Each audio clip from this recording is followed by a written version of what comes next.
શું થયું રમેશભાઈ, બધું બરાબર છે ને? આ વખતે મેં સસ્તું અને અજાણી કંપનીનું મરચાનું બીજ ખરીદ્યું હતું. શરૂઆતમાં બધું સારું લાગતું હતું, પણ પછી આખા ખેતરમાં વાયરસ લાગી ગયો. છોડ નબળા પડી ગયા અને ઉપજ પણ ખૂબ ઓછી મળી. મારી મહેનત અને પાક બંને બગડી ગયા.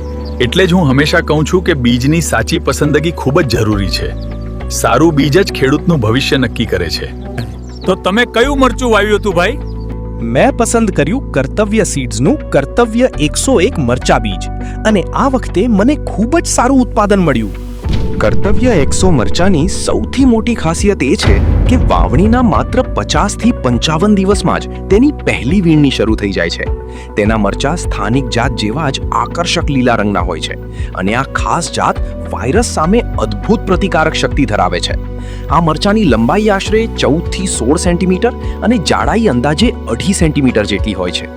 મધ્યમ તીખાસ ધરાવતા આ મરચા અથાણું બનાવવા, શાકમાં વાપરવા તેમજ તળવા માટે ઉત્તમ પસંદગી છે.